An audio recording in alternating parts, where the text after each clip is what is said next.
be good to go. Really hoping so. Okay.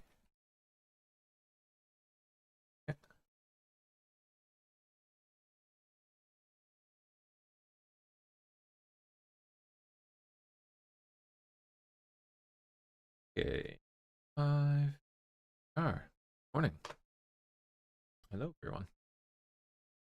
All right, let me switch us over to browser view and we'll get going with the morning's news here.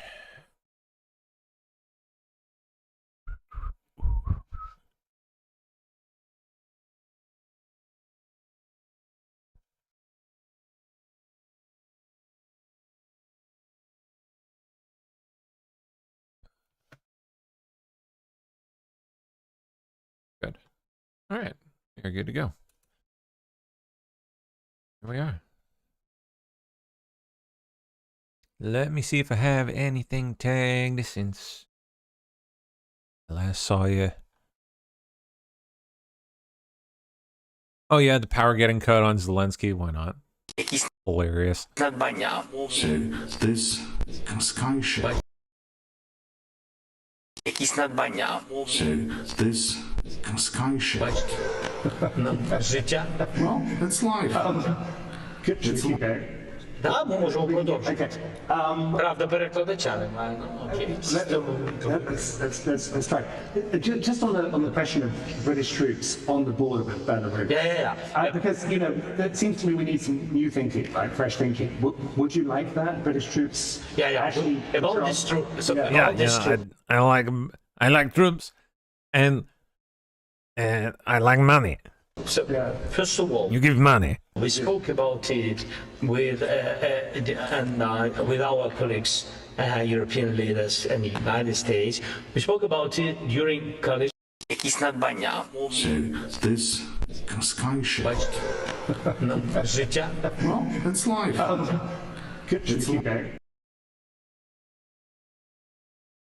Power getting cut in the middle of an interview.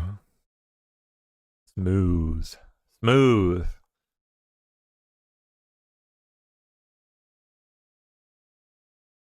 This is fascinating.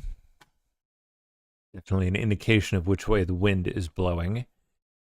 Both BBC Director General Tim Davie and new CEO Deborah Turnus have been forced to resign after the Telegraph exposed them for doctoring Trump's January 6th speech to make him look like he incited the crowd, when in fact he had not.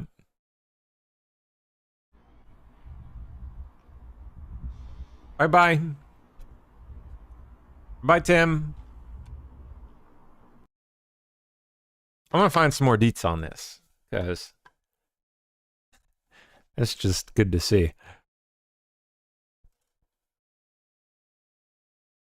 Tim Davie and Deborah Turnus. There's the BBC themselves talking about it. No, I don't want that.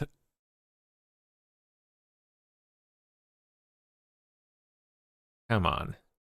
There's got to be more than just that. Yeah, over Trump documentary.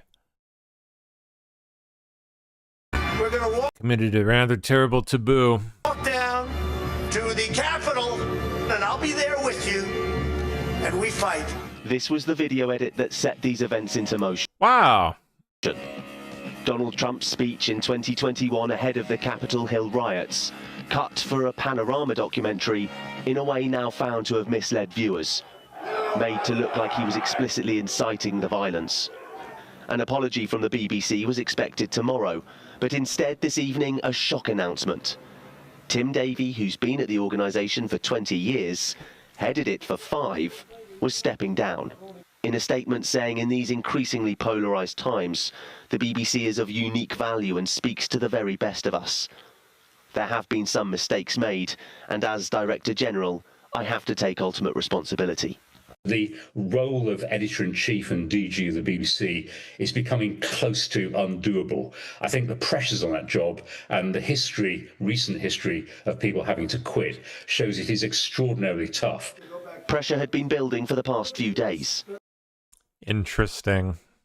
It's definitely a big deal. President Trump's White House taking aim at the Panorama edit. But there have also been reports of an internal memo which raised concerns over systemic problems of bias in BBC Arabic's coverage of the Israel-Gaza war. Nicknamed Teflon Tim, he'd managed to weather a number of storms, among them Bob Villan at Glastonbury, and misconduct by a number of... Oh, that bullcrap, my goodness. Now, give me more about these two idiots. The BBC's Director General Tim Davie and the CEO Deborah Turnus have both resigned. CEO. The corporation is facing allegations a documentary misled viewers by editing a speech that was made by the US President Donald Trump. Mr. Davie admits... I want to see exactly what they did to this. Like, I want to know. I want to see it.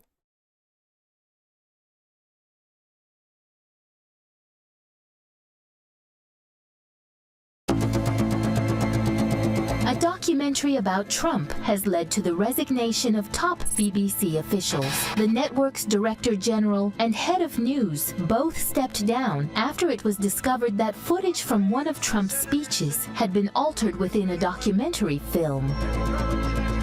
The investigation revealed that the footage was edited in a misleading way, changing the context of the U.S. president's remarks, sparking widespread outrage and accusations of media manipulation. Disgusting. Disgusting. Taking real footage and literally manipulating reality to make him say something that he never actually said. Yeah. By switching things around and creating context that did not exist whatsoever in the original speech. A real big deal in the world they come from. At least it used to be. Sounds like it's about to be again, thank goodness, because they've been slacking on that for years. And it's ruined the news world completely.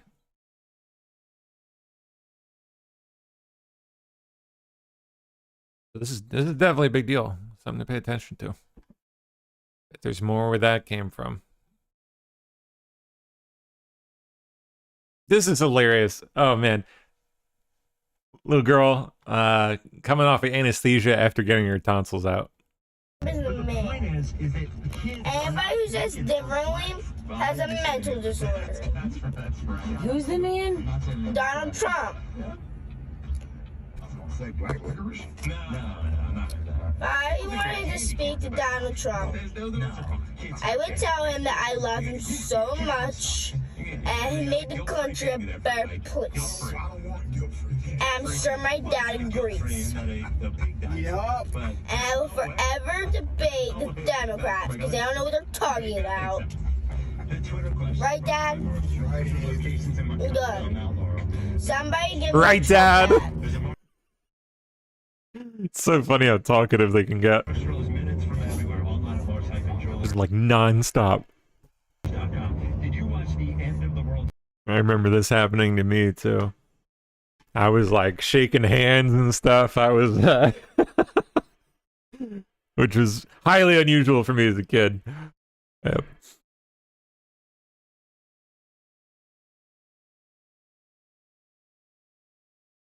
Okay. I think that's all I had tagged, just random stuff of interest. Let me go over to the days pile here. We'll see what this morning has. Oh. A little bit more. There we go. Okay, so from the White House here. The president is participating in a bilateral meeting with the president of Syria. That's right. That's a big deal. Yeah. That is at 11 a.m.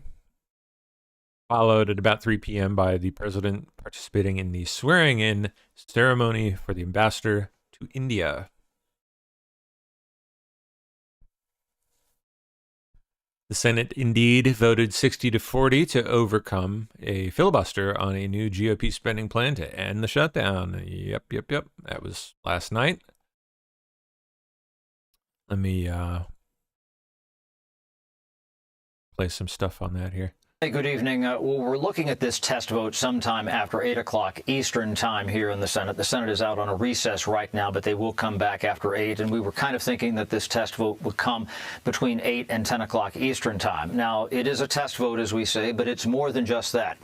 That will tell us, if they are successful, if the government shutdown is going to end and the government is going to reopen. I guess that was followed a couple hours later with the 60-40 vote. Senate needed to break 60 days, which they did, to bust the filibuster. 8 senators who caucus with Democrats have voted to break the this is on the filibuster, it's not on the shutdown. Your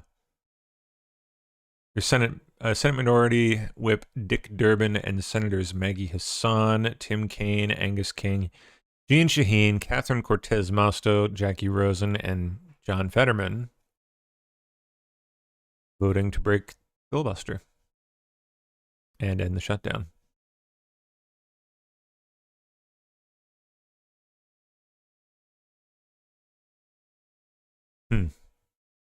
One GOP no. Rand Paul. Every time, man. All right.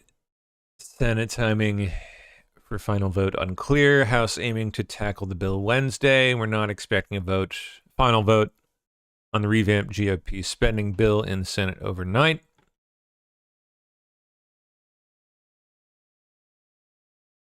Final passage of the bill will need a time agreement to expedite things.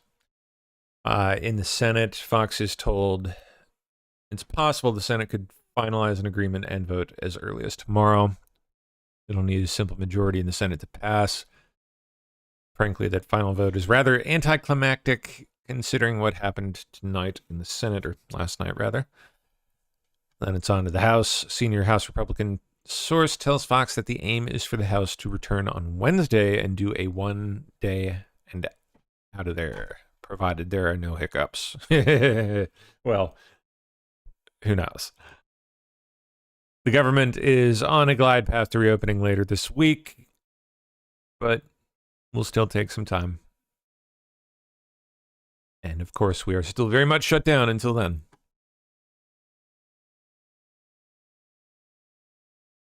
And it's back today. Unclear when senators can get an agreement to pass the interim spending bill. Maybe we'll pop in on them real quick and see what's going on there. Oh, Ed Martin, late in the night, working until 2 o'clock in the morning, and then some. President Trump pardoned the 2020 electors, Ed said. Breaking. Thank you, President Trump, for allowing me as U.S. pardon attorney to work with the White House along with AG Pam Bondi, Deputy AG Todd Blanche, and what is SG? I don't know. John Sauer, to achieve your intent. Let their healing begin.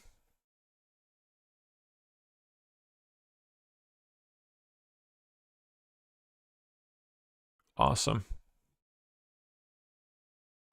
So there we go. I know Ed has been working on this for quite some time. Been a big one for him. Yep. That's good. It's very good.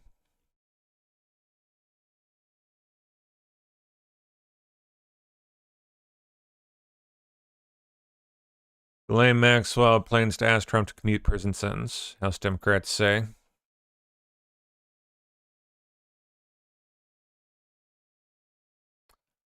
The warden herself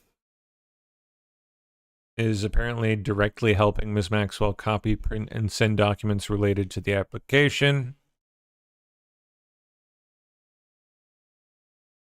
Huh. In a letter to President Trump on Monday, also seen by CBS, Judiciary Committee Democrats wrote that Maxwell is preparing a commutation application. I wonder who that goes to.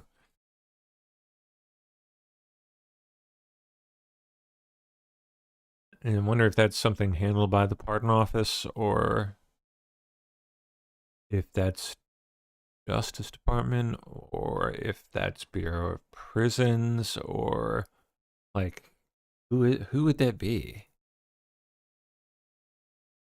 Curious. Could be any of the above. Pardon attorney. I mean, I could never know what I might be able to find out. I'll definitely ask around. Assistant Attorney General Harmeet Dillon confirmed 75,000 independent voters in Chester County, Pennsylvania, were not included on the poll book on Tuesday.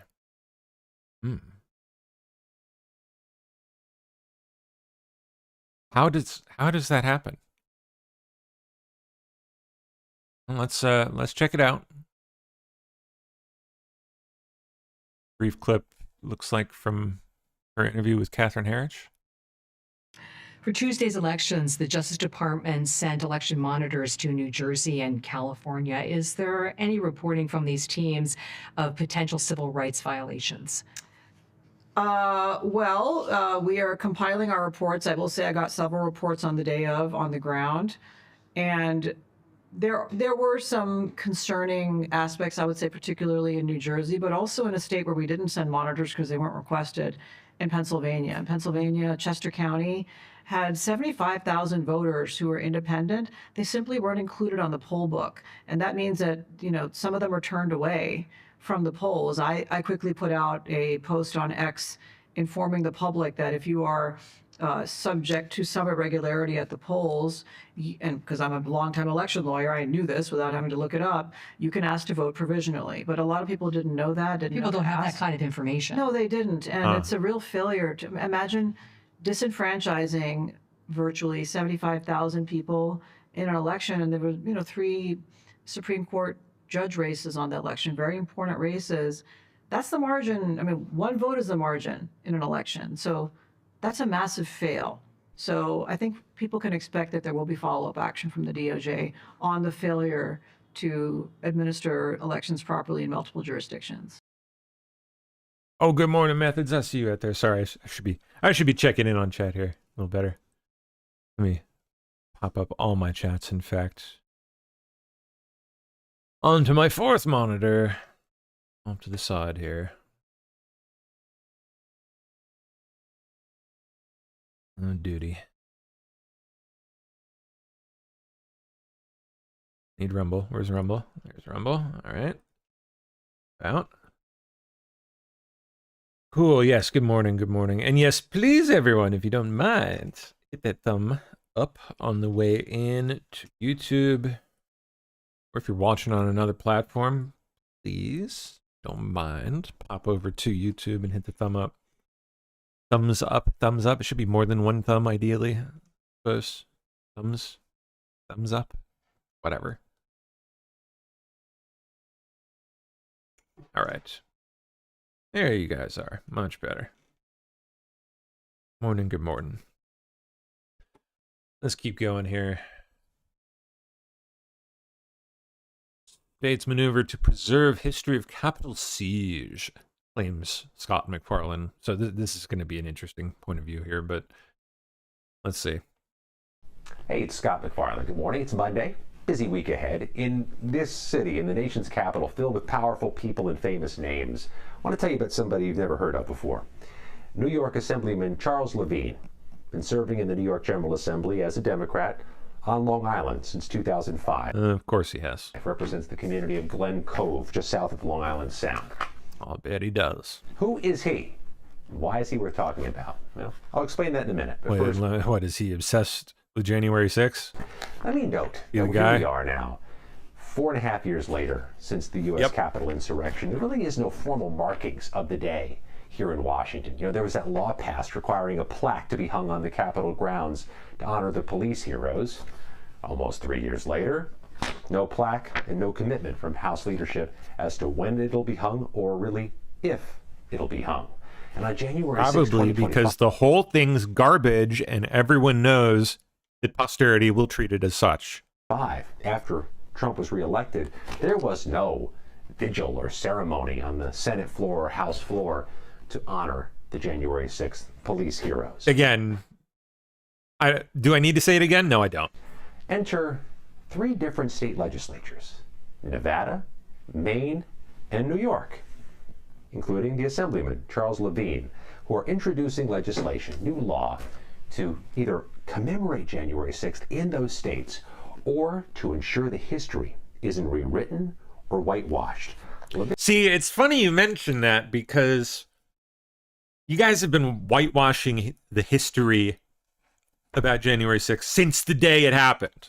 Levine, who is now 20 years into his assembly career in New York, has introduced legislation requiring the teaching of January 6th, the insurrection and the aftermath, to K-12 students in every part of New York. Yes, they want to propagandize the children of New York with idiot garbage.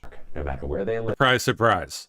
Red area, blue area, kids are to learn. And what he told me by phone over the weekend is, if we don't... They want to teach all the nice young New York children that grandma was a Nazi. Teach our students... Very, very bad Nazi. ...about the truth of history, we're doing them a grave disservice, and we'd be doing a disservice to our nation as well. On the local level, they're trying to fight to keep the history intact. In Nevada, they have passed a resolution into law that formally states that Nevada's state legislature condemns the pardons of the January 6 rioters, and they have sent that condemnation by mail to the White House. And in Maine, there's a resolution passed into law to make sure January 6th is... Oh my gosh, how cringe. ...formally honored in the states. They don't do it in D.C., they're still doing it in communities. Wow.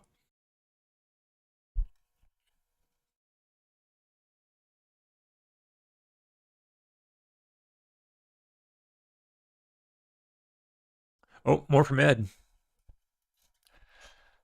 Okay, a little bit, very little bit, behind the curtain. Interesting. When I began as U.S. pardon attorney, the president encouraged us to look at 2 categories of Americans, especially. First, those who needed and deserved clemency, especially long-serving inmates who are just ready to be released, which they absolutely have focused on. Definitely. So I guess I guess the pardon attorney would be who talk about Ghislaine Maxwell goes to. I will see what I can find out on that.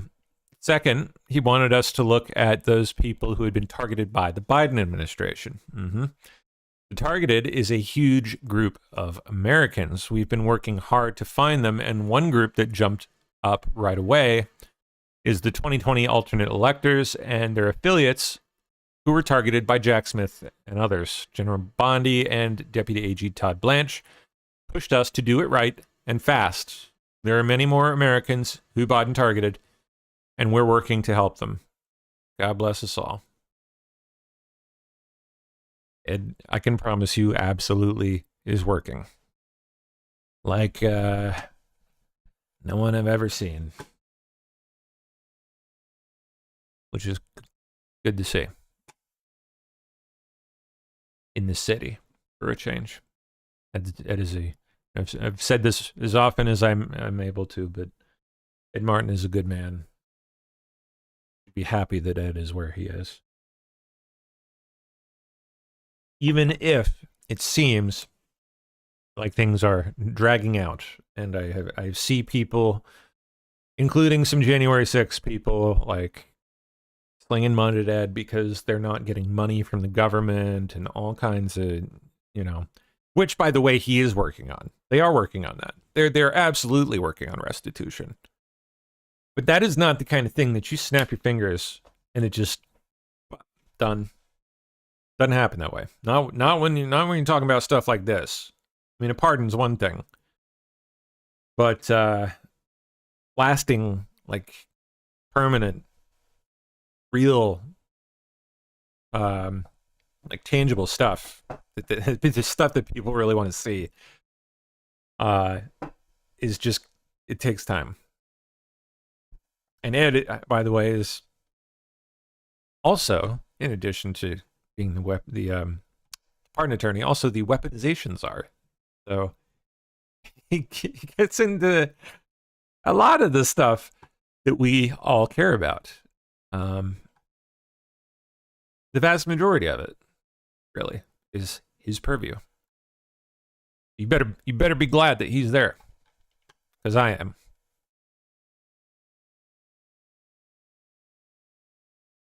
The Democrats is they took crime off the front page of every newspaper. And that was the story. And they turned it into health care. And the Democrats is they took crime off the front page of every newspaper. And that was... What? That was a short clip. MSNBC's Morning Joe just said the quiet part out loud. Indeed.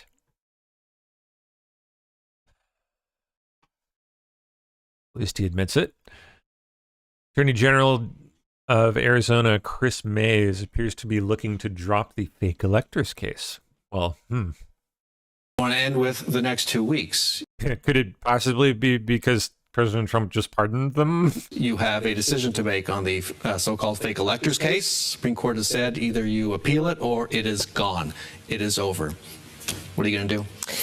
So I'm not going to announce that on your show. A Maricopa County judge's ruling in May delivered a serious setback to May's prosecutors. If she doesn't decide to keep going by November 21st, the Arizona Supreme Court will toss out the case. The one thing bye-bye. I do know for sure, Bram, is that I am so proud of the prosecutors and investigators in the Attorney General's office, and I'm proud of the work we did on that case. Similar fake electors prosecutions in other states stemming from alleged attempts to subvert Joe Biden's election victory in 2020 are also on thin ice. You told me about a month or two ago when I asked you the same question in very strong terms. Isn't standing up for democracy important enough? Exactly. And so it sounded to me like you weren't going to give it up. I mean, look, I certainly don't want to give these people, man. But it is certainly not something that I want to do. Insufferable. Ugh.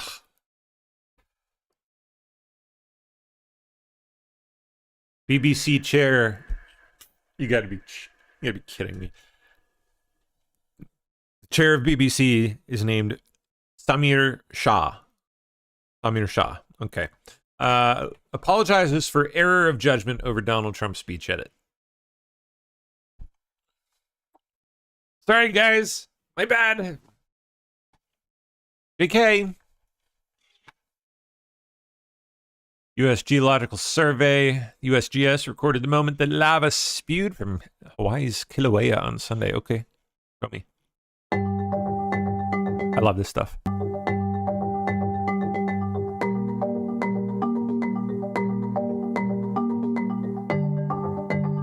Beautiful.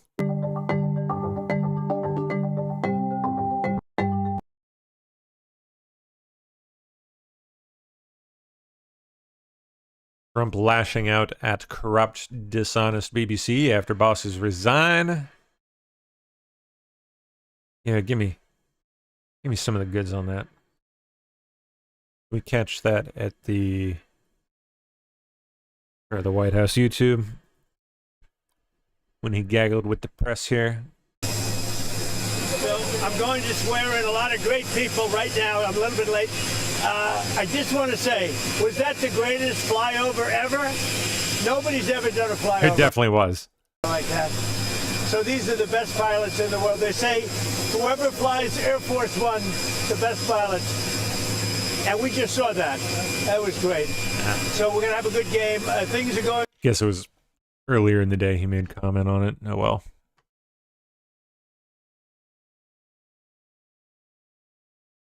Right now, a manhunt is underway in Chicago after ICE agents were fired on in a drive-by shooting as DHS was carrying out immigration enforcement operations on Saturday. Wow. That is no joke.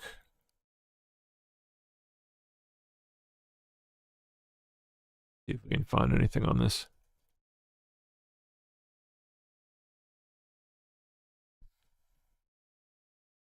Yeah, okay. News is talking about it. That's good. Although it seems like just Fox News only. See any others? Turning back to that breaking news out of Chicago, Customs and Border Protection says agents were shot at while conducting an immigration enforcement operation earlier today. Cameras from our Fox affiliate were there in the aftermath of the shooting. That's the video currently on your screen. There have been weeks of tension in Chicago over the Trump administration's crackdown on illegal immigration, amid a legal battle over whether the White House can send... Well, I guess we don't get to know that. Oh, here we go. Here we go. Man in Jeep fired at agents. Something else, but I feel like with all of this rhetoric, are simply doing a job that they're required to do, and these politicians are, elevating themselves, their status within the Democratic Party by essentially tacitly. I don't know if there's supposed to be footage of this, or I guess not. This is just other footage of the city. Jeez. So some people in a Jeep rolled up and just opened fire on him, huh? There was that talk, I think even DHS or ICE had actually posted about it, that there were like actual bounties being put out for people to, like offering thousands of dollars for people to do stuff like that. It's disturbing. China suspends special port fees on U.S. vessels. Assume at the pressure of the Trump admin.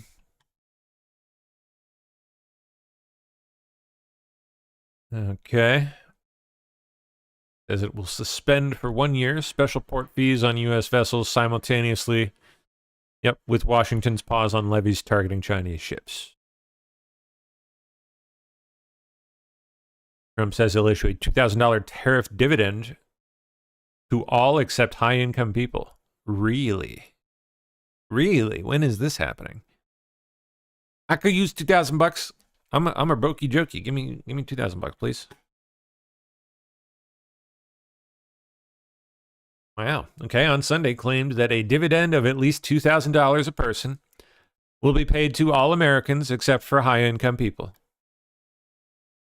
At least $2,000 a person. At least, he says. We get any kind of idea when? Besson said he has not spoken with Trump about said proposed dividend. Calling opponents to tariffs fools, Trump claimed a dividend of at least $2,000 a person will be paid to everyone.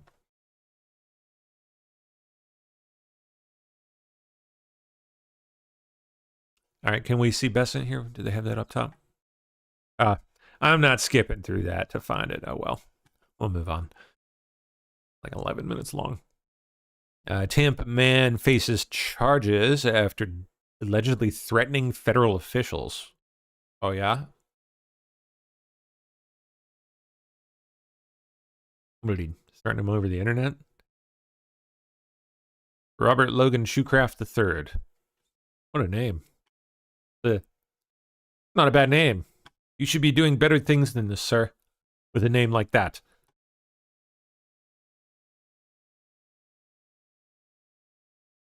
He's been charged with interstate communication of a threat to injure and kill.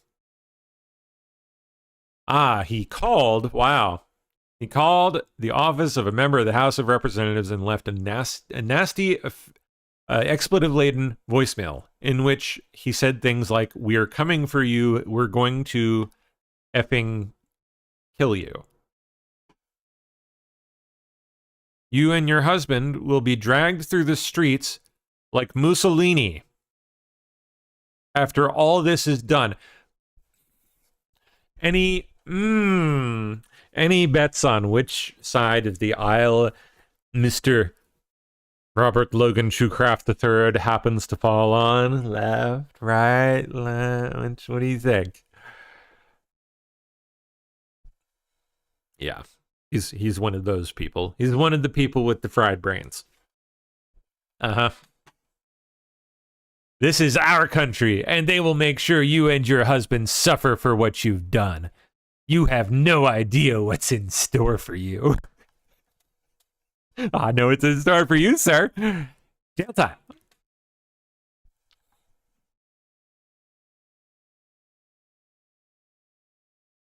Wow. Okay, Senator Adam Schiff. It looks like he's... Oh, did he have a good cry? Let's see. So I just voted no on the Republican funding bill. I'm outside the Capitol. It's dark and raining, and that seems all too appropriate for this moment because that funding bill has nothing in it to help people afford their health insurance. That bill... It was gross out last night. It was so nasty. ...has nothing in it that's going to bring costs down. That bill has nothing in it that's going to make sure that people with pre-existing conditions can afford their health insurance. When this debate began, I said I'm not supporting a bill, a government funding bill that doesn't have money for health care in it. This one doesn't. So I'm a strong no on this bill. It will now, later this week, I suppose, go to the House. I don't know what happens to it there. But we owe our constituents better than this. We owe a resolution that makes it possible for them to afford their health care. The system's already badly broken enough. This just prevented it from getting worse. Frankly, we need a system where people can... I thought that was what you guys said last time when you tried to fix it. Remember that? Join Medicare and get good quality care. Medicare... Yeah, we remember when we had that, and then you guys said that we needed to fix that, and then now we have what we have now. Remember that? For all plan, but we certainly shouldn't be making it any worse. This is a Republican healthcare crisis. They have made it worse with that big ugly bill that took just billions and billions of dollars out of healthcare to give tax cuts for wealthy people and corporations. And sadly, this bill tonight does nothing to address that. Yeah, I remember when you guys fixed it the last time, and so do a lot of people. Unfortunately for you. Senate Democrats who voted to end the shutdown acknowledged that negotiations were going nowhere. In the end, fatigue and frustration triumphed over anger and anxiety at President Trump.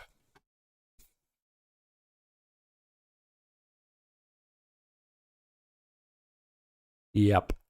Indeed. The AI revolution has a power problem. Absolutely does. Yes, indeed. Costing big money. Big power. Can't generate enough of it. Excuse me, can't build enough of it. Excuse me. The biggest issue we're now having is not a complete glut of chips, I think was the inference there. But it's the power and the ability to get the builds done fast enough, close to power, so close to a source of power. Microsoft's CEO Satya Nadella acknowledged on a recent podcast with OpenAI chief Sam Altman. So if you can't do that, you may actually have a bunch of chips sitting in inventory that I can't plug in. Oh, a lot of good that does. Echoing the 1990s dot-com frenzy. Boy, I seem to remember that ending in a... What do they call it? Boom and bust? Boom and bust? Wonder what we're in now. Today's tech giants are spending, unprecedented sums to construct the silicon backbone of the revolution in AI. Google, Microsoft, AWS, Amazon, and Meta are drawing on their massive cash reserves to spend roughly $400 billion in 2025 and even more than that in 2026, backed for now by enthusiastic investors. Oh yeah, got dollar signs in their eyes, the whole nine. All this cash has helped alleviate one initial bottleneck, acquiring the millions of chips needed for the computing power race. These will go into the racks that fill these massive data centers, which also consume, enormous amounts of water for cooling. Building massive information warehouses takes an average of 2 years in the United States. Bringing the new high-voltage power lines into service takes 5 to 10 years. The hyperscalers, as major tech companies are called in Silicon Valley, saw the energy wall coming. A year ago, Virginia's main utility provider, Dominion Energy, already had a data center order book of 40 gigawatts, equivalent to the output of 40 nuclear reactors. The capacity it must deploy in Virginia, the world's largest cloud computing hub. Boy, that's a head-scratcher. Wonder why that would be. Has since risen to 47 gigawatts, up from 40. Could it have something to do with, I don't know, the NSA, CIA, et cetera, DIA, so on and so forth?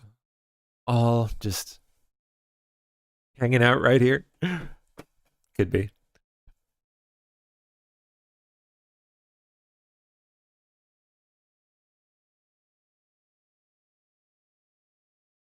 Okay.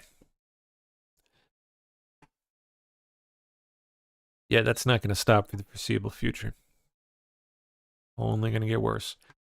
Which members of the Senate are taking paychecks during the shutdown? Good question. I think a better question is which ones aren't.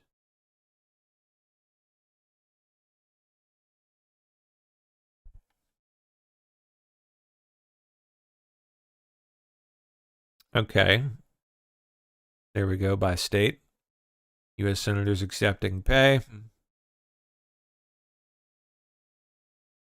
You know what would be great is if they would give us a key here, the color. Okay, so you can hover over. All right. Tim Kaine not taking.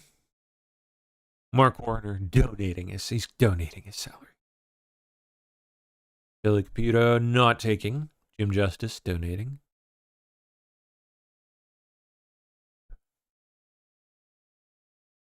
Wow, vast majority of them are not taking. Who is? Who is taking?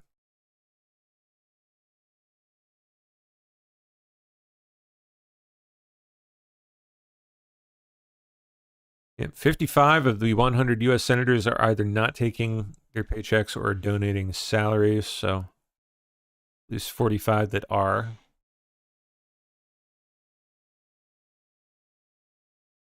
Oh, God. Chicago Mayor Brandon Johnson begging the United Nations to stop the ICE raids in his city. Wait, what does that even mean? What does he want the UN to, like, station peacekeeping forces in Chicago? Are you shitting me? Mayor Brandon... What does he mean by that? Begging the UN to stop the ICE raids. Brandon Johnson is asking the United Nations to intervene to stop your operations. Like, Here is what he what can they do? said before the UN Human Rights Council. Listen to this. The federal government's immigration enforcement has been marked by violence and an assault on the dignity of all Chicagoans. I call on this council to hold the federal government of the United States to the same standards of accountability you apply elsewhere in the world. No country should be above international law. I urge the Human Rights Council to consider additional measures of accountability, including a special session to examine the worsening human rights crisis in the United States. Tom, this is just pure Yeah, you got to be kidding me. lunacy, but what is your reaction to all of that? All you need to know is just look at his face. I'll tell you everything you need to know. He just proved he's not that smart, right? I mean, asking the United Nations to talk, interfere with ICE enforcing U.S. law, it's like asking an arsonist how to stop a fire. Because the UN, remember, the IOM, the part of the UN, helped fund the mass migration during the Biden administration 4 years, spending millions upon millions of dollars helping that migration, international migration, come to the United States. So, the United Nations is not going to tell President Trump what to do.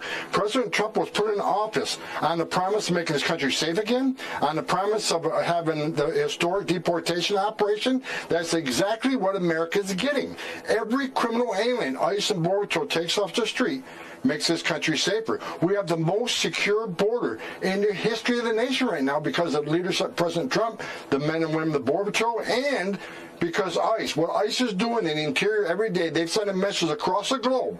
Don't spend your life savings, cross the border illegally, think you're going to get away in the United States. Because of what ICE is doing, people aren't spending their life savings, putting themselves in harm's way. Thousands of people aren't dying making that journey. Thousands of Americans aren't dying from fentanyl because of that secure border. But the actions of the interior, the ICE and Border Patrol, has a lot to do why we have the most secure border in the history of this nation today. And you're doing such a great job, Tom. Kevin Cork here. You're For real.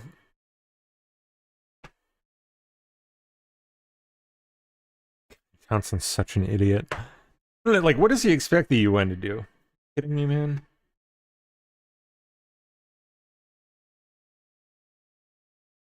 First Circuit denies Trump admin request to stay a judge's order forcing full payment of SNAP for November. It was last night. Oh, neat. Celebrating 250 years of the U.S. Marine Corps. Let's see. Well, it's your Veterans Day week shot of the morning, honoring 250 years. They just like... Excuse me, they're just going to like cut a cake or... This back to... Okay, I guess they had cake. Let them have cake. DOJ has just indicted Cleveland Guardians pitchers Luis Ortiz and Emmanuel Clace. I don't know. We're taking bribes to rig pitches for bettors. Whoa. More sports rigging. That's the first the NBA. Now we got the MLB, huh? Where else is this bullshit going on? What do you want to bet? The NFL's up next. Our son, because I didn't do it. Pedro Paez leads off and takes one that. Oh, oopsie. Oh, it just accidentally happened. Just by accident. A little bit outside, just to quote another movie that had something to do with Cleveland. Our son.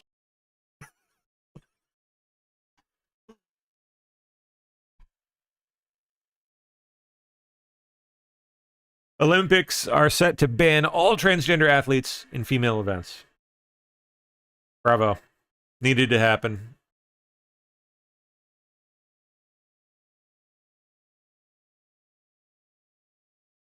What? Yardini Research. I think this is a buy on the dip market, particularly with AI. The payoff is actually in the cloud providers. They're making a fortune as a result of AI. Wait, he thinks... Really? Wow. Okay. Okay, guy. Whatever. You say so. Michigan elections chief proposes voter roll rules making fraud easier. Now, why would they do that?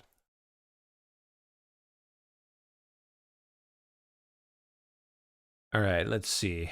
Michigan Secretary of State Jocelyn Benson, a real winner, has proposed election rules regarding voter roll maintenance that an election integrity activist warns will make fraud easier. Almost like they're doing it on purpose. Benson, who is, yes, running for governor, proposed elections rules that make cleaning voter rolls more difficult. Why would they want to do that? Michigan's Fair Elections Institute founder Patrice Johnson says the proposed rule change lengthens the number of years before an inactive registration can be considered for removal. What on earth could be the legitimate purpose for that? Honestly, like what? How ridiculous. The new rules come as Justice Department is suing the state, Michigan, along with 5 others for its alleged poor voter roll maintenance. Oh. They've already got a problem with it, huh? And now they want to make it worse. One of the proposed rules that Benson sent to the state's Joint Committee on Administrative Rules for review is extending the number of years to remove an inactive voter to 20. 20 years. The rule states that reliable information that a voter has moved is when a voter has failed to vote for 20 years or more, or for a time frame as provided in the act. That's what it takes and for Michigan to consider someone as having moved. Ripe for voter fraud. You bet that is. Wow. With 28.2 million Americans moving annually, this means ballots could be mailed to addresses where voters haven't lived in decades. Johnson wrote, according to the Michigan Fair Elections Institute, Michigan already has more than 558,000 inactive registrations, and inactive registrations are ripe for voter fraud. Benson's new rules threaten to make the problem exponentially worse.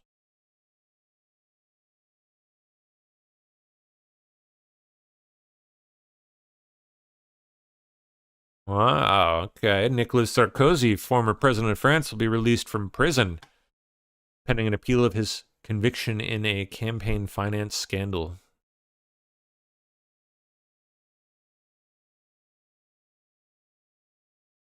Oh, God.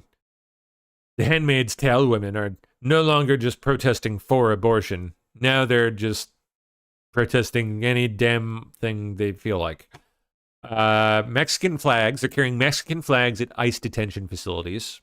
An eerie silence outside the Broadview ICE facility today as a sea of red cloaks and white bonnets filled the streets. The Illinois Democratic women of Cook County led a Handmaid's Tale protest. More than 30 women showed up to rally. Why? Against immigration. What does this even mean? Enforcement. These kinds of silent protests were inspired by Margaret Atwood's novel, The Handmaid's Tale, in which they all fantasize about high-status men tying them down and having their way with them against their will. Yeah.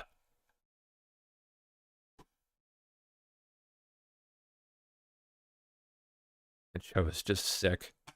Justice Ketanji Brown Jackson gives the Trump admin until 4 p.m. Eastern Time today to file additional briefing in its bid to pause a lower court order requiring them to pay out full November SNAP benefits. Last night, the First Circuit declined to pause the order.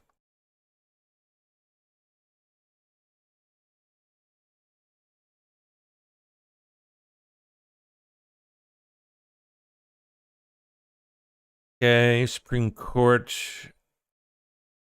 Wait, never mind. Yeah, we just did that. Democrats enraged. Let's see. Newsom preaching about something being pathetic. Who knows? Oh. Insufferable, man. All of them. We'll move on. Trump's Labor Secretary Lori Chavez DeRemer announces 175 investigations into alleged H-1B abuses. Wow. Okay. You kind of brought up the H-1B program. Well, there's more where that came from. A lot more than 175, but that's a start. There are companies across this nation who use this program, but they've either abused it to get into the program or they're abusing it within the program. So I have launched an enforcement initiative, Project Firewall, to protect the American worker first against foreign labor and the abuse that these companies possibly have done. We have over 175 investigations that we've opened, and for the first time in history, as a Secretary of Labor, I have signed those investigations personally because we want to make sure that these companies are not abusing. We want to make sure that they're protecting the American worker first by, one, posting the jobs available to Americans, two, if they do need to use the H-1B visa program within the program. We have to make sure that they're paying those fair wages, not to depress the American wages. And if that employer leaves that company, they have to make sure that they're posting that with the government so that we know where those employers have gone and those employees. So it's been somewhat of a problem, but we want to protect the American worker first. And Project Firewall will do that. We will be actively investigating these companies if they're getting in the way of protecting foreign workers over American workers.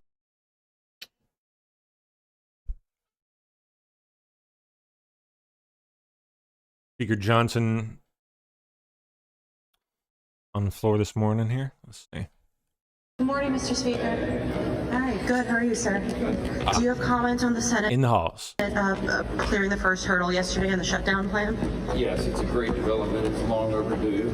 It vindicates our position in this all along. We'll have a lot more to say at the press conference this morning. So. How soon do you think you might have the House back in? Immediately. We're going to get everybody back on a 36-hour notice, so it'll be happening early this week. Thank you, sir. Good morning, Mr. Speaker.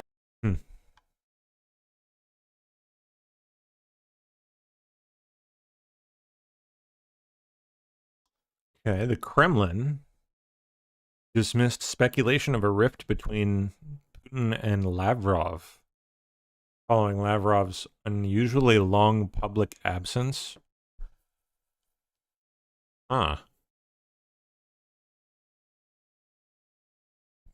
When was the last time he was seen?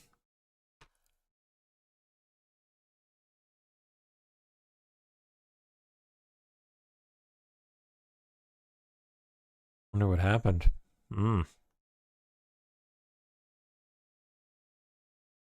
ICE has received 200,000 plus applications from people wanting to be ICE agents. Because you got over 200,000 applications in. Tell us how quickly and counting. How many of those you're going to take, and how quickly can you get them on the street? Because you need a lot of backup right now. You know, we do, but our goal is to make sure that we can hire. Yeah, that's going to have to. They need to get them like trained and in the game in very short order. Because time's ticking, man. They got what? 3 years. So it's just a little over 3 years to get all of them out of here. It's a lot of people. They're going to need every one of those 200,000 plus and more. 10,000 that we promised the American people we'd get more folks out on the street. But one thing is we're not sacrificing. And they're going to have to train them fast. Pricing our training standards or our hiring standards, right? We're going to make sure that we're getting the best of the best out there. Luckily, we have a lot of former federal law enforcement, current federal law enforcement. Good, okay. Current state and local police that want to join the ICE mission because they want to feel like they're working for an agency that respects them and allows them to do their job, unlike a lot of these sanctuary jurisdictions where we're getting recruits from. So you're going to see an increase in our numbers, but we're still going to be that premier law enforcement agency we've always been.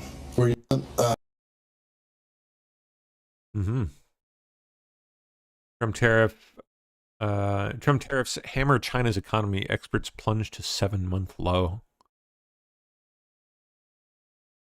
Let's see this. China, as China's economy is feeling the tariff sting. Beijing's global exports down better than 1% last month, according to reports, compared to last year. This is the first year-over-year decline in monthly exports since last March.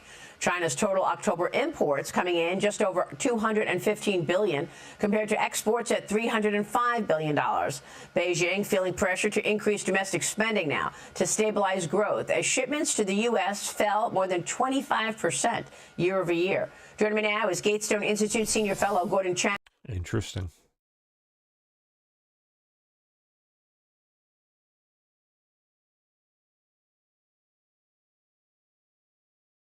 Guess we'll see whether that ends up being a good thing. I mean, we're going to have to ramp up production on our end to make up for that to be meaningfully good. I mean, we're supposed to be. All that money's supposed to be dumping into the country here, so. DOJ's number 2 frames legal fight as war on judges. Let's see here. Todd Blanche. Oh, no. Effing paywall. Can we skip it? Yes, we can. All right, let's see. Todd Blanche is urging young lawyers to join the administration's war against rogue activist judges. Wow. So on top of ICE, they need people in the legal profession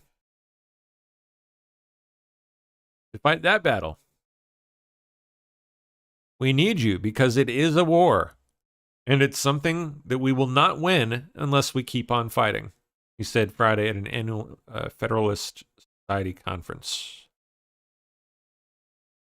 He said the Justice Department's lawyers are bouncing around this country fighting these activist judges who he said are more political or certainly as political as the most liberal governor or district attorney. Blanche said there were a group of judges that are repeat players.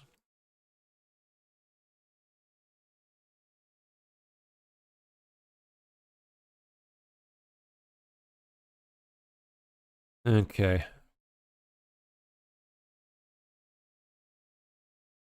Rep. Michael Ruley. Jack Smith, in my opinion, is treasonous. You bet it is. What are you going to do to stop this kind of dirty political tricksters? Well, Jack Smith, in my opinion, Total this is dirtbag. treasonous. So let that word sink in. That's what this is. Yep. Jack Smith and his little cronies will destroy this republic. And I don't care if you're a Democrat or Republican. I think we could join together and stop this lawfare. I think Lindsey Graham was over the weekend making all the circuit, and he was saying how, think about it in committee. They subpoenaed Verizon and AT&T on their phone records. We do not do this. These are the same type of people that raided Mar-a-Lago and found nothing. If they continue with this, the republic will die. We have to investigate them, whether it's going to be in my good friend Jim Jordan or Comer's committee. We have to overturn every stone, find out what they did. How dare they go to Verizon and AT&T and they spy on our duly elected officials? This is the death of the republic. It's treasonous. Jack Smith must be held responsible and probably should do jail time. Yeah, I mean, Lindsey Graham was on with me yesterday and walked us through Treasonous. Should probably do jail time. exactly what took place here. Wrong words. Deserved. Screw Jack Smith. And he wants answers from all of these companies. You're saying Jack Smith should face jail time? Oh, you bet he should. I do. Absolutely. I do. I think if he's the leader, you know what they say with the snake, you cut off the head. If he's leading this, we have to let future people know, on Republicans and Democrats, we're not going to put up with this. We don't do this.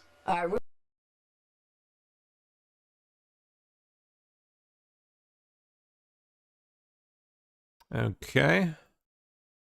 Devin Nunes speaking about former CIA Director John Brennan's handwritten notes. Yeah.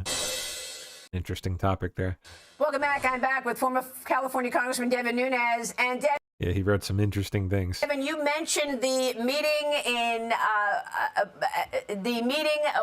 the Oval Office back in 2016. These are the notes that John Brennan wrote, which were declassified by John Ratcliffe. And here's what John Brennan wrote. We actually didn't understand his scribble, so we actually wrote it all out. Here's what he wrote on his notes. Alleged approval by Hillary Clinton on July 26, 2016 of a proposal from one of her foreign policy advisors to vilify Donald Trump by stirring up a scandal claiming interference by Russian security services. There you go. He wrote it all down, Devin. Yeah, so easily what do we have here? For 10 years, we've had a conspiracy to do what? What's the law that they broke?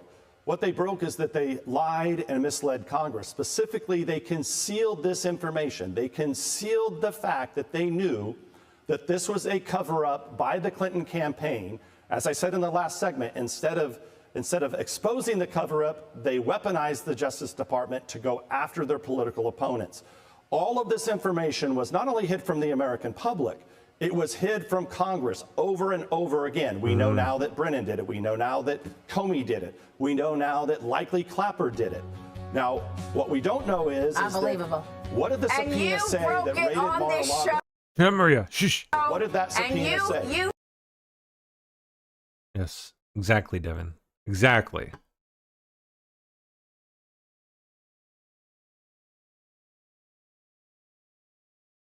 Okay, Pentagon sends ground forces to train in Panama's jungle for the first time in decades.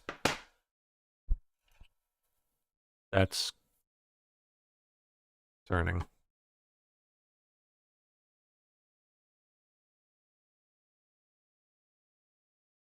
Mass persecution of Christians. Trump first floating this idea on Saturday when he told the Pentagon to prepare for possible action in the West African nation. Trump saying the U.S. could go in, quote, guns a-blazing and stop aid if the government, there again in his words, continues to allow the killing of Christians. Yesterday, Trump doubling down on Air Force One when asked by a reporter. Do you envisage U.S. boots on the ground or airstrikes? Could be. I mean, a lot of things I envisage, a lot of things. They're killing record numbers of Christians in Nigeria. And they have other countries very bad also. You know that. That part of the world, very bad. This comes as President Trump is... Yep.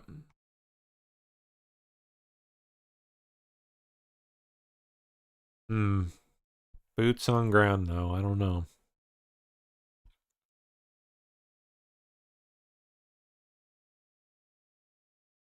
Like, to what end? This is Nigeria we're talking about, after all. Let's be real. It's always going to be Nigeria. We're not going to magically remake it into something that it's not. I think we would have learned the lesson by now.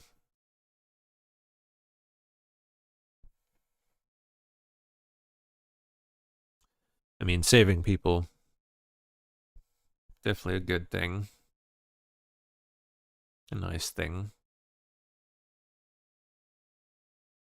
But, like, what happens after that? Like, as soon as we leave, I guarantee you, as soon as we leave, it's going to go right back to the way it was.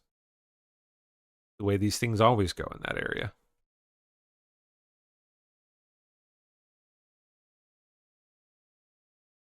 And then what? What are we going to swoop in again and save the Christians again? Taxes are still high in the New York suburbs, as Or what, are we just going to never leave? Like, what? well as across the river in Jersey, where residents just elected another Democratic governor. That's why Houston's police union says, come on down here. Space City Officers Union is recruiting all NYPD who are disgusted with the mayoral election and want to live in a law enforcement friendly and affordable city. Wow. Like Houston, Texas. Where taxes are still high in the New York suburbs, as well as across the river in Jersey, where residents just elected. Interesting.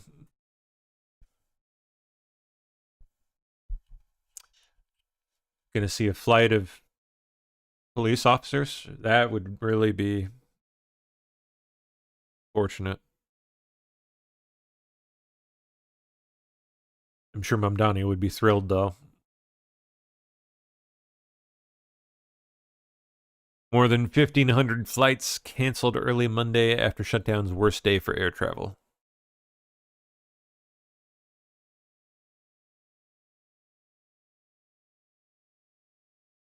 Okay.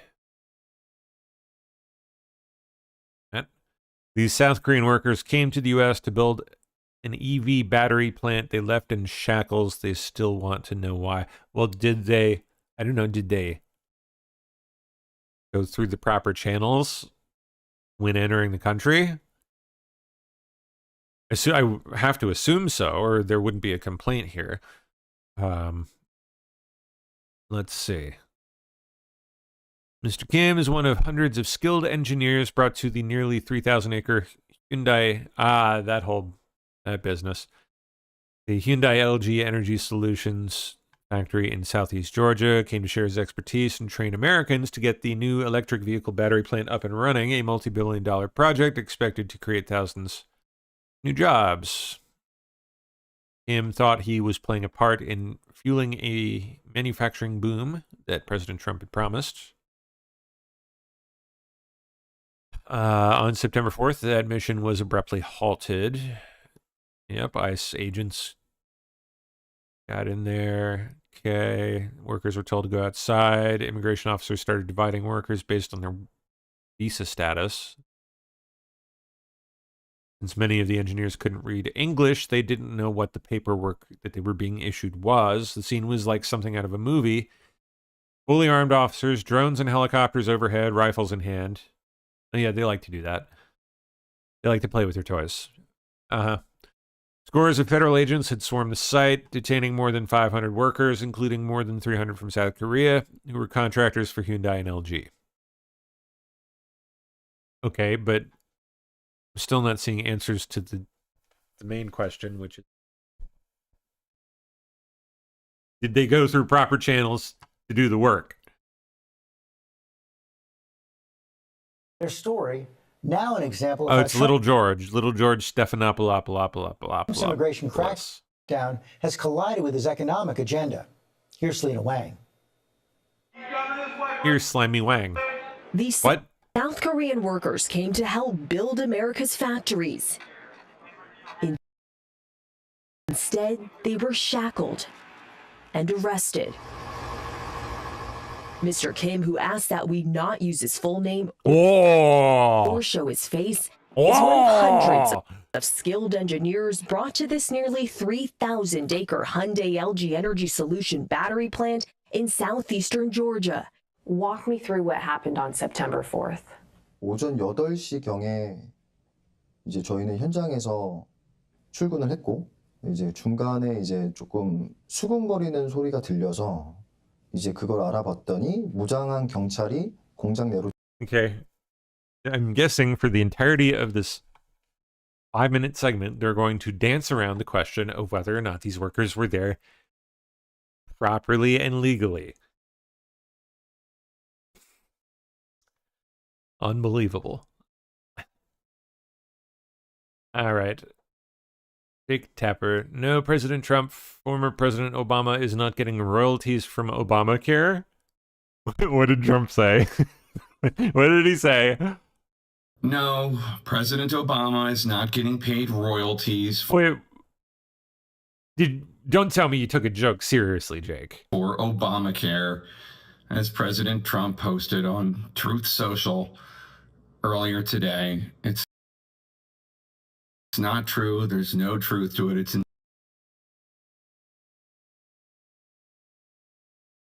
Okay, so there was some image claiming today. Oh gosh. You know, I don't even care enough to look. Whatever. I don't know where the thing went. VP Vance visits Walter Reed to meet with veterans, service members, and staff. Good for him. That's cool.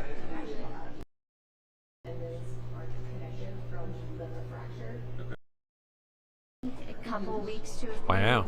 maybe 2 months.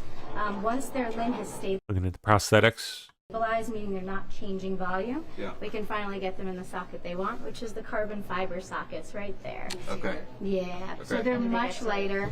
When you say changing volume, you mean like their leg just responds to having the cast on? So their actual limb starts out very, very big, and then as they go through their rehab process, it shrinks down. I see. We have the ability, Interesting. because we're right down the hallway. It's asking a stupid question. You just embarrass me in front of all these cameras here. Thank you. Yeah, thank you. Good to meet you. Wow. Good luck to you. I hope whether it's active duty or somewhere else it works out. Thank you yeah, so thank you much. so much for helping out here. All right, thank you. There's Good luck. quite a bit of time there, it seems. Just talking to people. Great. Okay, James Comer this morning. Evidence shows Arctic frost and Biden-era law enforcement weaponization could be more serious than Watergate ever was. Well, of course it. Duh. We only know Democrats weaponized the law against Republicans, including President Trump, because Congress exposed it. It must never happen again. And for answers, we welcome the chairman of the House Oversight Committee, James Comer. See if we get any fresh goodies here out of this. It is a real pleasure to have you with us, Congressman. I just want to begin by asking about. I'm hungry. I need to go grab a snack. Like leftover. I'm gonna have some leftovers from last night. God, this stuff was so good. We had brisket, slow cooked, smoked deliciousness. I think it was oak or something. Tried a new wood this time. Incredible. James Boasberg, that judge, a lot of criticism for him, rightly so. If you wouldn't mind sharing what you think about impeachable conduct that you believe perhaps he has committed so far. Well, I think it's impeachable conduct. Look, this is an abuse of power. And when you listen to Democrats talk about Watergate, you listen to college professors talk about Watergate, the liberal media talk about Watergate, they all describe Watergate as one of the biggest, if not the biggest, abuses of power by the federal government ever, especially to spy on your political opponents. Well, what that judge authorized dwarfs anything that Richard Nixon may have done back in the Watergate days. I mean, this was a very organized spying ring to try to hurt Donald Trump. This is proof the deep state's real, and the deep state isn't just bureaucrats that work in these intelligence agencies. It's also liberal judges and left-wing media outlets that all conspire together. The judges sign the warrants. The deep state issues the warrants. They spy on the Republicans and the conservatives and President Trump, and then they leak to the media disparaging comments to try to create false narratives. So I think this judge should be held accountable. Chairman, my senators from Tennessee were swept up in that, so I completely understand where you're coming from. Turning now to another scandal, there are a lot of them. A federal grand jury has subpoenaed John Brennan, Peter Strzok, Lisa Page as part of the DOJ's investigation into the origin of the Trump-Russia hoax. This comes as new documents in the case against James Comey reveal he emailed extensively with his friend about Hillary Clinton, even saying she will be, quote, grateful for the decisions once she becomes president. Congressman, are there additional documents out there that the public hasn't seen? Well, I'm sure there are. I've always had the theory that a lot of these deep state actors that have gone after President Trump and other conservatives, they tend to destroy evidence on the way out the door when you switch administrations. But at the end of the day, I think more and more evidence will surface now that we have a good Department of Justice and a good FBI director and good officials like Tulsi Gabbard and John Radcliffe that are trying to shine daylight on all the darkness and corruption that the Democrats and their operatives have created over the past decade. So I think that this is another example of where these deep state bureaucrats conspire with the left-wing media to create false narratives to hurt Republicans. That's what Russiagate was. There never was Russian collusion. That was a fake liberal narrative that was created by the Hillary Clinton campaign team, that was amplified by not only the deep state. Mm-hmm. Oh my gosh. Perfect little snack. So good. Oh yeah.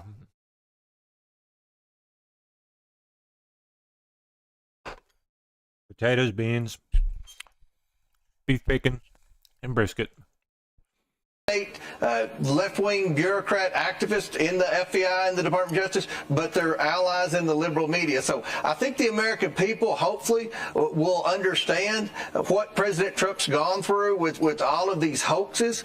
This is probably the root of a lot of his frustration. I know the president's very frustrated a lot and says things that some people may not like, but they're true. And what we're doing mean tweets now is not retribution, it's accountability. And I applaud the Department of Justice for bringing more information to light, and hopefully some of these people will be held accountable. Yeah, Mr. Chairman, it's Nicole South. We shall see.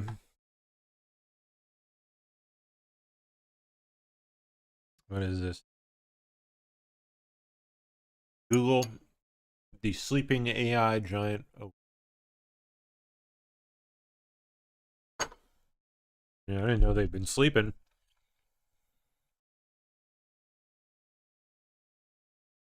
We've asked the top AI executives for their private take on the American rival they fear the most. Without pause, they all coughed up the same name, Google. Well, duh. I mean, of course.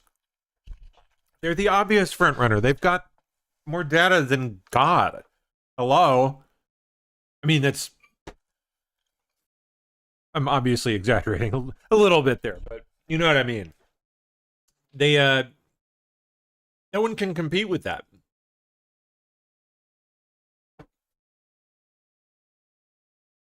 it's almost a miracle that OpenAI was even able to do what they did, considering what they were up against.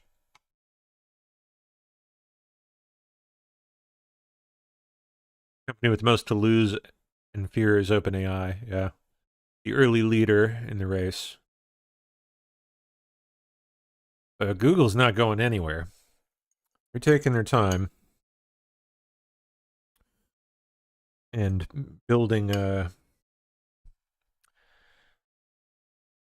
everything that they've spent the last 2 decades building into their future AI kind of direction. Something AI that OpenAI doesn't really have built up at all. All that infrastructure, already existing customer base.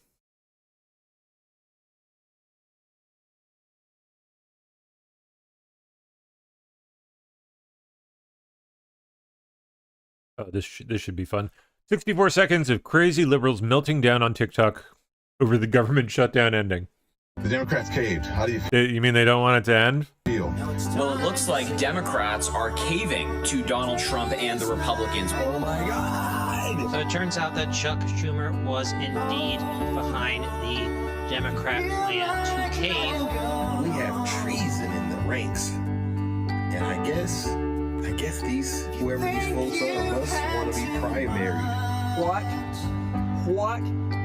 This is all they're going to get is a promise. What the fuck are you doing? Like, all these establishment corporate Democrats, they need to be primaried as soon as possible. So basically the Democrats. That's mad. They're mad at, like, Fetterman and all the others that crossed the line.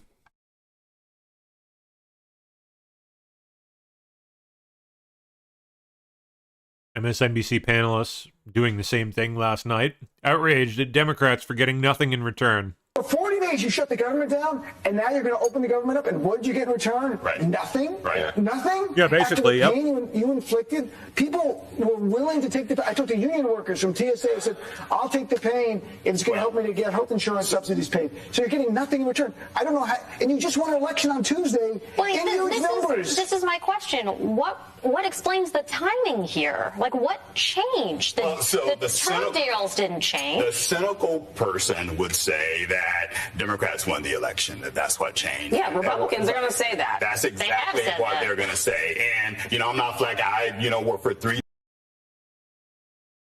Come on, man. Democratic senators back in the day. I'm not flacking for... Cynical person? This is what a cynical person would say, or someone that's not a moron? This is all about Democrats trying to give health care to illegal immigrants. He just said that to reporters moments ago. Repeated that refrain that Democrats had actually very successfully pushed back against. Then there's all this energy. In the wake of the election on Tuesday, the president made remarks saying basically, wow, Republicans are being harmed by all of this, acknowledging that he was on his back foot. And now here he is winning again? How did he do it? The Democrats, I don't understand how a Democratic senator goes, wow, we won really big. Let me cave now. I don't understand. That makes no sense to me. Well, maybe to Anthony's point, if they were cynical, like if we wanted just to hold this out until we get through the election, and then after the election, we got the wins. Oh, yeah, it's almost like that's what the whole thing was about. Wow. And we got people to focus on what we wanted to focus on, which is that Republicans. It just shocks me that still passes for like watchable television, and people still watch it. Advertisers still pump up big money to support it. It's astonishing. U.S. Supreme Court rejects an effort to overturn gay marriage. Well, yet. The appeal from a former Kentucky court clerk who refused to issue marriage licenses has been denied. The gay marriage is here to stay. Oh well.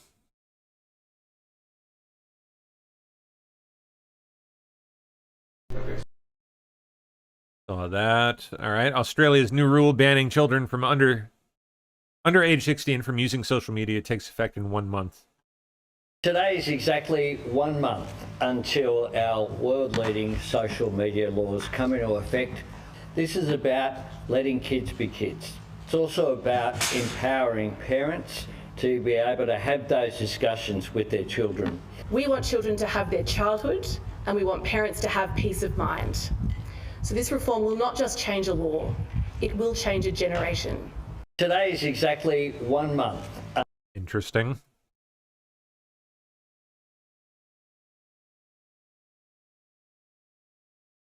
Banning social media use for kids under 16.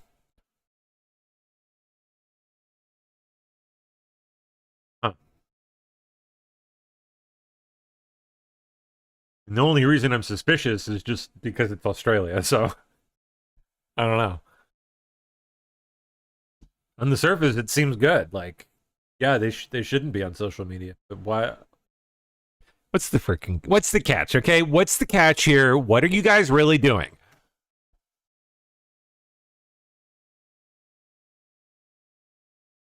For 250 years, the Marine Corps has answered the nation's call. Indeed, happy 250th. For 250 years, Marines have celebrated their birthday on November 10th. From cake cutting to toasts with fellow Marines, this day has always been a time to celebrate our history. But at every pivotal moment in our country's history, when our nation has needed the might of the Marine Corps, Marines have celebrated with a true fighting spirit. On November 10th, 1943, Marines celebrated their birthday on the small island of Guadalcanal, where vicious fighting took place on our way to securing victory in World War II. November 10th, 1965, Marines were landing on the beaches of Tom Key, kicking off Operation Blue Marlin in South Vietnam. November 10th, 2004, Marines were fighting door-to-door in the city of Fallujah, executing Operation Phantom Fury. To a Marine, locating, closing with, and destroying the enemy is the best birthday present one could ask for. Here's to 250 more years of fighting, shooting, flying, detonating, landing, scouting, jumping, driving, charging, and always winning. Happy birthday, Marines.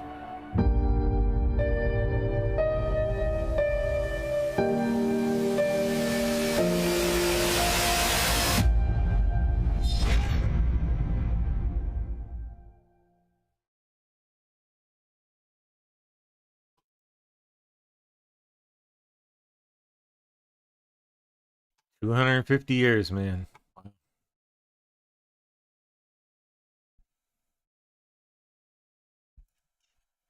Excuse me. Supreme Court takes up major elections dispute over counting of late arriving mail ballots. Huh. Okay, said today that they will decide whether federal law prohibits states from counting mail-in ballots that arrive after Election Day. Battle involves Mississippi's procedures for counting late arriving absentee ballots. Comes as justices are considering whether to revive a Republican congressman's lawsuit challenging a similar law in Illinois. Huh.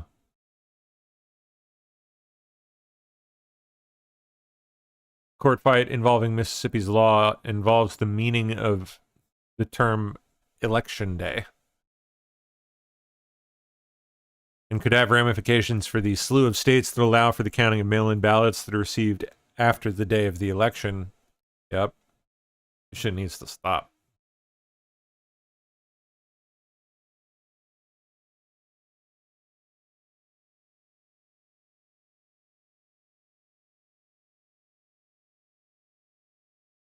All right, that's the last one on there. Okay, we got like 15 minutes left here.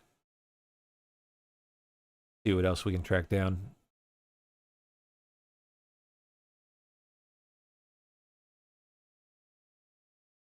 Let me jump over here. Oh, hold on. What's this? Senator Tim Kaine on camera admits he's been voting no on reopening the government and doesn't even know why. Do you wish that you would have started looking? Well, he's not looking so good. Just all that booze is finally kind of doing its thing. For this off-ramp sooner, you said that Republicans were never going to change in their position. I didn't.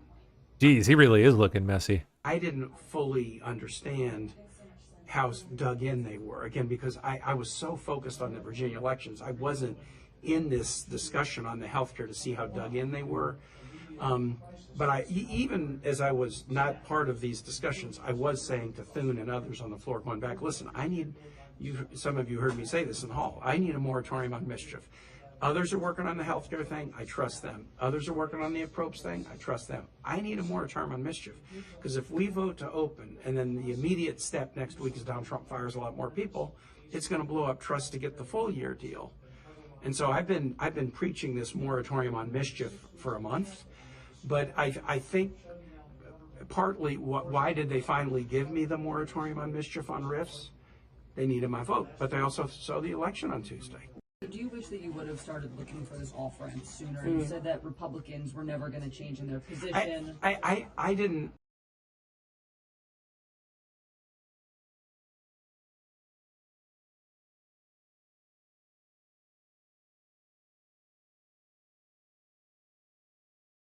Okay.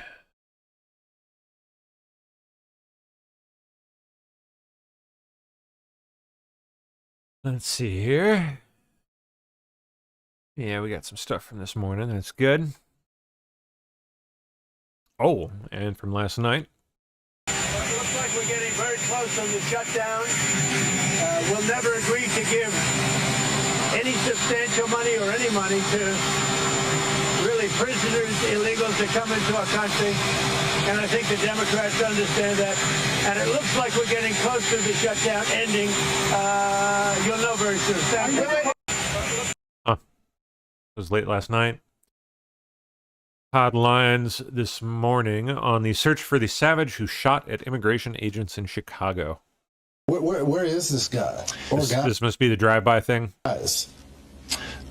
So obviously for law enforcement reasons, can't get into it, but they are out there scouring all leads, surveillance footage, things like that. We're going to find them. And, we've made it clear that if you put your hands on an ICE agent or a Border Patrol agent, or if you threaten them, shoot at them, throw rocks, we're going to find you, we're going to prosecute you. Yeah, I want to get your comment on this latest offender who dodged deportation for years, and then he gets caught with a DWI after killing a man in a hit and run. He's been in here since 2012. In 2011, I'm sorry, he entered in, but he had a deportation in 2012. A long rap sheet right there, grand theft auto. Wow. How does a guy like this stay in the country? He had plenty. Indeed. How indeed. Plenty of opportunities to get his paperwork done, but he didn't, and then he escalates to DUI, killing someone. That's the scary part, Lawrence, about these sanctuary jurisdictions, right? Criminal legal aliens will go to locations where they know that local police or state police won't turn them over to us. Yep. And you look at this case, you have somebody that's been here since 2011, identified in 2012, yet he's still out there committing crime. Had we taken action before, that victim of that DUI crash might still be with us today. But that's the issue that we're trying to focus on, is the fact that when you don't work with ICE, tragedies like this happen. And I really wish elected officials would sit down and talk to angel families, kind of like with Operation Midway Bliss that we have named after Katie Abraham that lost her life to a DUI crash for a guy that wasn't supposed to be here. Those are the victims we're fighting for every day. And it's really sad that politicians won't let us do our law enforcement mission.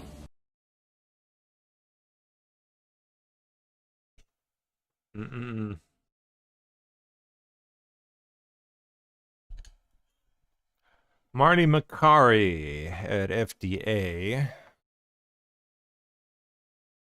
Trump admin removing warnings on many more menopause hormone therapies, a move that could help tens of millions of women. Therapies not only help relieve symptoms, but also can reduce the risk of cognitive decline, heart attack, and more. This is really big news, and everyone is going to hear it here first on your show. The FDA is announcing that it will remove warnings on many menopause hormone therapies. What do the warnings say? This is a move that could help tens of millions of women. These are these so-called black box warnings. It's the highest level of alert. They have been on treatments containing estrogen since 2003, cautioning about an increased risk of breast cancer, stroke, and possible dementia. Well, today, the FDA commissioner, Dr. Yeah, I mean, I can definitely see how it would prevent people from using the product. Today, the FDA commissioner, Dr. Marty McCary, says the data not only indicates the treatment is safe, but that it also has many benefits. That's right. And so first on CBS Mornings, I spoke with the FDA commissioner and a leading menopause doctor about this new guidance. So good to see you.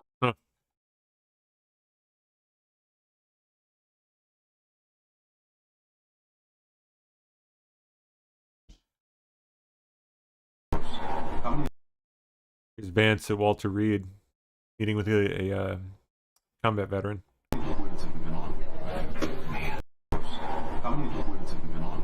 How many deployments have you been on? It's a lot. The force, of course, but it's a lot. We're very grateful for it. So, what do you need from us? What can we do to help in Washington? Well, I think like getting this treatment down to everybody else, making it available so they're not going down to Mexico to do live. Something about making, it seems to be like something about like making treatments available so we don't have to go down to Mexico to get certain things done. Sure. Sure. And it's hard to make out. If that's true, that's crazy that they do that. Sheesh.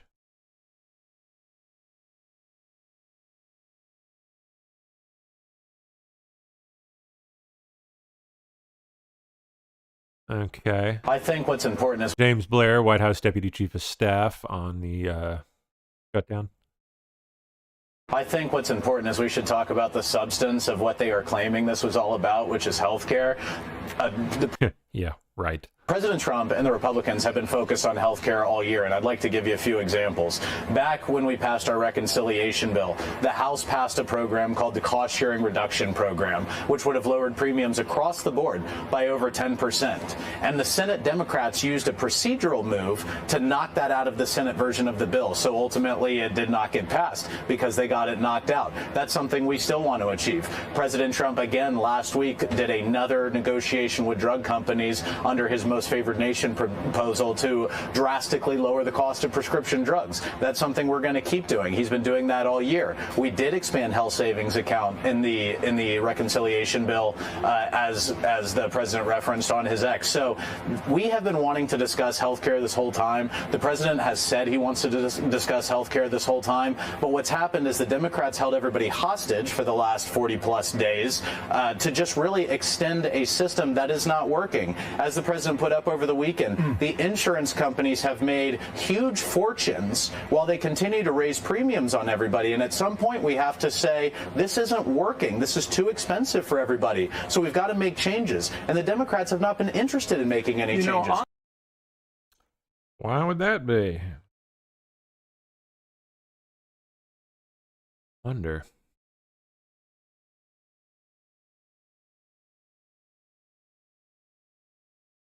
Demonstration. All right. There we go. Okay. Really put me on the spot. Sorry. If I had dropped it, man, what a dipshit I would look like here. Yeah. Somebody call the Secret Service. Yeah. Okay. Demonstration. All right. There we go. Wasn't ready for the ball, I guess. Okay. That's great. Trump this morning tweeting, all air traffic controllers must get back to work now.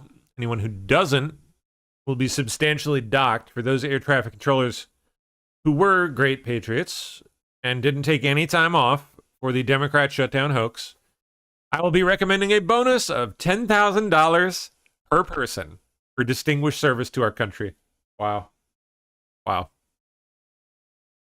For those that did nothing but complain and took time off, even though everyone knew that they would be paid in full shortly into the future, I am not happy with you.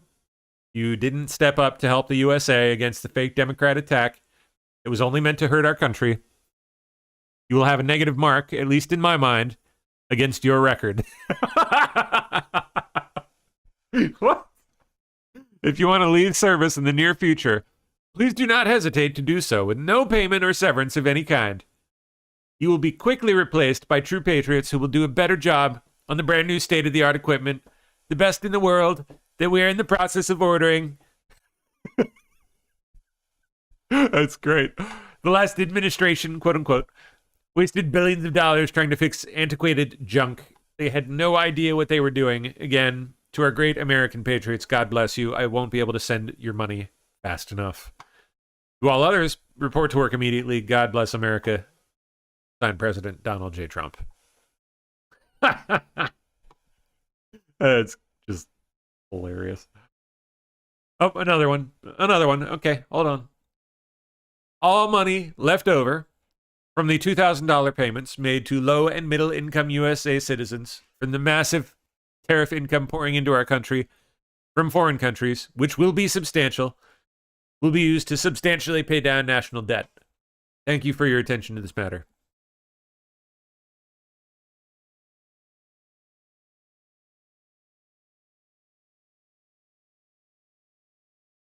All right. We're at 10:57, 3 minutes left. Where can we go? Where else can we check for some fresh content this morning? Going on in Portland.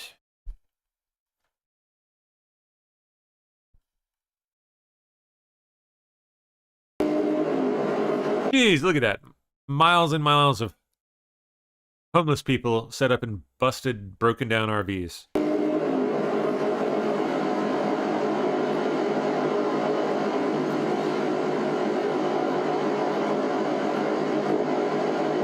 Oh my gosh.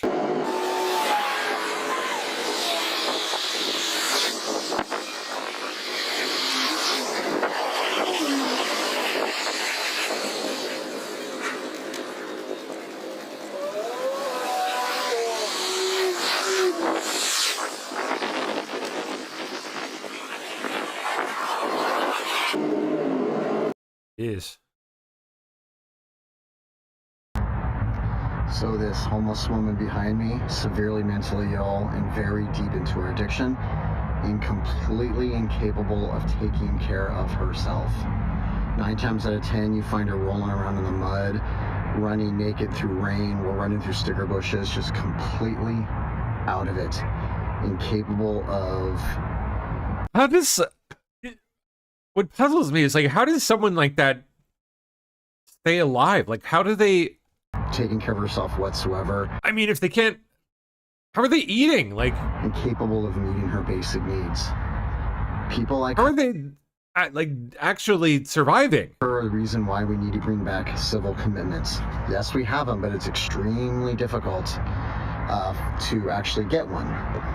My friend spoke to a police officer the other day and said, you know, in 3 years' time, he only successfully helped get 2, and he's had contact with thousands of people like her. So that's a problem. Now, the big issue with people getting civilly committed is you're taking the rights away, it's kidnapping, whatever. Well, here's the thing. This young lady right here is regularly... Yeah, they get used. They get used on a regular basis. Sexually assaulted, physically assaulted, and basically... Same for men. I hate to say it, is like a worm in the dirt. She's basically like this 90%. Heard this directly from someone on the street when I was over there. They just use people like that sexually at the time. In fact, rather than helping them in any kind of way. she'd probably starve to death if people didn't drop off food for her. So anyway, this is why we need civil commitments. And also, to be honest, bring back asylums, right? They're not necessarily for life, but get a person stabilized on meds, and hopefully even someone like her could possibly somewhat recover, and at bare minimum get into like a halfway house. Something is better than this.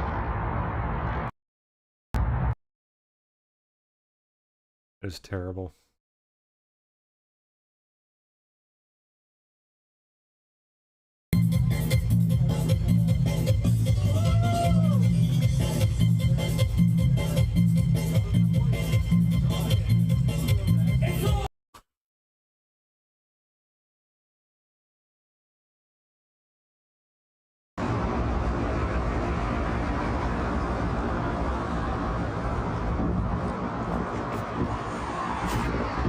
Jeez. A bundle of snakes just sprouting power through this whole mess.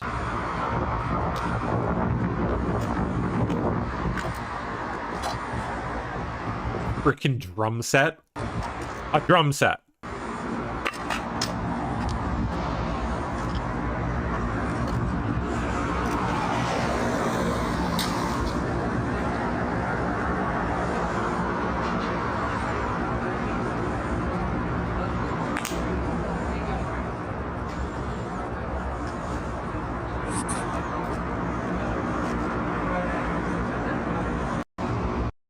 Wow. Portland, man. I'm not going too good. Okay, well, I think that does it for me. Yep. Nothing fresh. And Mr. Fedora is here. How you doing, sir? Pam. How are you today? Doing quite good, yeah. How about you? Boy, great. That's a shame that we've let our country go the way we have. I know. And we know how to solve these problems. It's just we've got those corrupt individuals in the way of us. Unbelievable. Really unfortunate. Yeah. Yeah. Well, I thought I'd let you know. Gonna have a Veterans Day show in the morning instead of the a roundup headlines. So cool. Good. I'm gonna be here in a few minutes. I'm gonna be playing a preview of it. So I found a new source for public domain war exercises. So we're gonna mix a little music, little bit of war games and that going on, and for 2 hours just give the veterans a cheer on. That's fantastic. So good stuff, man. Cool. Yeah. Well, you have a great day, and I'll get her started here. Sounds good. Have a good show. See ya. Bye. All right, everybody. That does it for me. I will be back tomorrow evening, and I will see you guys next tomorrow evening. So please don't forget to support us. It's we're getting down to the wire again because yet again, here we are. DLive is not paying out. Not paying out. And I need it because bills are coming due. I'm not really sure how YouTube's pay thing works. Like, I'm not really sure like when I get what do you call it? Live chat? Super chat? Not really sure when I get super chat stuff. That's like a monthly thing. I'll have to ask Radix. He'll know. Donor box is the fastest. Donor box gets to me within like a day or two. It's very quick. So that is by far the preferred platform, and they don't really take much. They only take like 2% for a cut, unlike YouTube. So please use Donor box if you can help it. I will drop link here.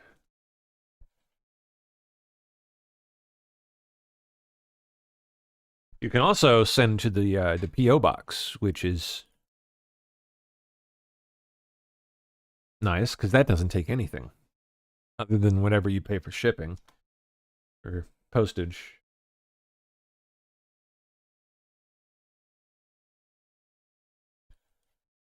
we go. All right. That's dropped. I'm out here. Love you guys. Had a good morning. Ready for an exciting week. I think we're gonna have an exciting week this week. It's gonna be a fun week. I'll see you tomorrow. Have a good night. Or rest of your day. Whatever the fuck. See ya. Bye-bye.